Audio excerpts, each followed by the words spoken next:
Show TV. Good day mga ka-alright. Today's vlog, pag-usapan natin tong bagong sistema sa pagkuha ng lisensya dito sa Pilipinas. Nag-start to last year na. So hindi na ganun kadaling kumuha dito. Especially kung mag-uumpisa ka pa lang. So share ko yung aking experience sa pagkuha ng lisensya from the top, kung saan ka magsisimula. Sa mga first timer na tulad ko, ito ang bagong proseso sa pagkuha ng lisensya. Unang-una mga ka-alright, mag-a-apply muna tayo ng student's driver's license. At ito ang mga kailangan. Number 1, ang driver's license application form na makukuha na yan sa LTO. Number 2, authentic birth certificate or the PSA. Number 3, medical certificate.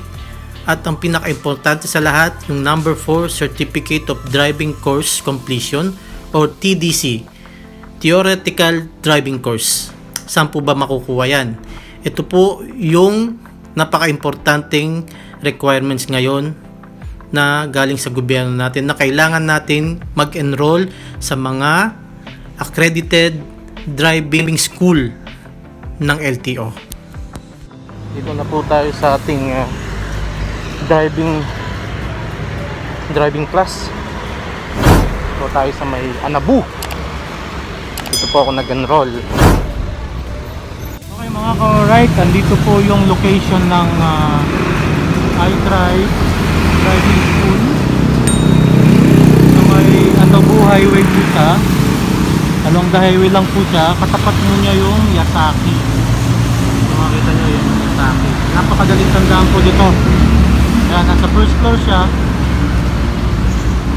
Magkapulang po tayo dito. Ayan po. So yung mga gustong mag-enroll ng driver's license, ma-recommend po siya. Ayan. Baklase.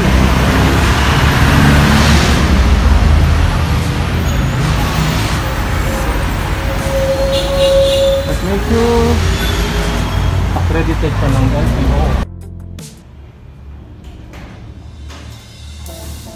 Okay mga ka-alright, ito po yung actual na classroom dito sa iDrive, kung saan po dito nyo pag-aaralan or magse-seminar tungkol sa regulatory road sign. Yan po, napaka-importante po sa atin yan dahil kailangan po natin malaman yung mga traffic sign.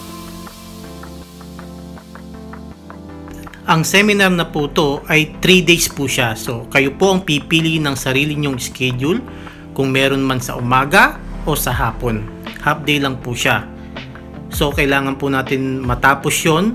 At syempre po, meron po tayong exam na mangyayari dyan. Hindi lang po tayo nakikinig. Syempre, kailangan rin po natin i-apply. Kaya, ready po tayo sa exam dahil kailangan natin maipasa yon para pumasa ka sa TDC.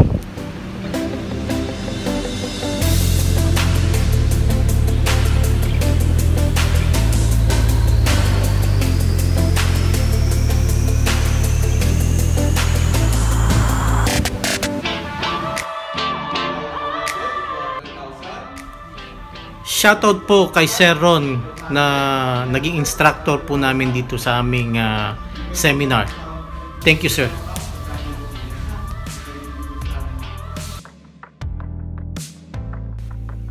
Okay po mga ka-alright, pagkatapos nyo pong matapos ang TDC nyo po, pwede na po kayong kumuha ng student's driver's license. And then, after that, maghihintay po tayo ng 1 month or 31 days para kumuha ng non-professional license. At ito po ang mga requirements. Driver's license application form. Number 2, ang student's license, syempre. Number 3, ang medical certificate. At number 4, at talagang kailangan, yung certificate of driving course or PDC. Yun yung practical driving course na po yan. Yan po ang mga kailangan para makakuha tayo ngayon ng non-pro. Kaya good luck po! Ito naman po yung aking actual na practical driving course sa motor at sa 4 wheels. Yes, pinagsama ko po yung motor at 4 wheels kasi yun po yung kukunin kong restriction sa lisensya. Depende na po sa inyo kung ano po yung kukunin nyo. Kung kotse lang po, pwede naman, or motor lang po, pwede naman. Okay mga ka-alright, this is my second day sa aking PDC sa practical driving sa motor. So tomorrow naman yung practical driving ko naman sa 4 wheels. Ito natin itong ano natin na PDC o practical driving dito sa motor. Good luck!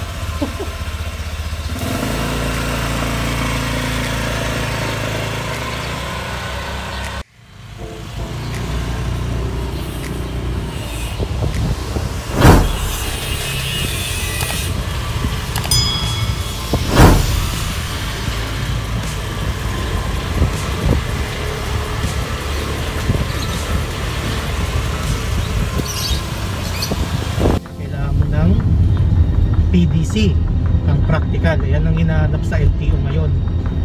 Sa yung TDC sa student yun. Pagkakuha mo ng student, ito naman ang kailangan ngayon pagkuha mo ng non-pro. Kaya ibang-iba na po ang pagkuha ngayon ng lisensya sa Pilipinas. Hindi po katulad dati. Sir, sabihin nyo kung ano yung mga mali ko para at least nai-inform ko sila. Yeah, okay sir. Diba? So far so good. Wow. Thank you. Shoutout nga pala kay Sir Marvin, yung instructor ko dito sa kotse. Maraming salamat po, sir. Okay mga ka-alright, ito na po yung bago LTO sa Imus. So ito na po yung pinakabago ngayon na nilagay nila dito sa may Malagasang sa open canal. So ang laki po ng pwesto niya dito. Saka ngayon talagang bago siya. Ayan po. Wala na po siya dun sa may highway, Ginado Highway. Kaya yung mga taga Imus, nandito na po siya. Malapit po siya sa may warehouse na tinatawag. Ayan po. Ito ang pinakabagong LTO ng Imus. So ngayon napakadali pong kumuha ng lisensya ngayon dito kasi konti pa lang nakakapunta dito. Kaya guys, yung mga bukuha ng lisensya magpapa-renew, dito na po yung LTO. Thank you for watching and see you in my next vlog. Ciao, ciao!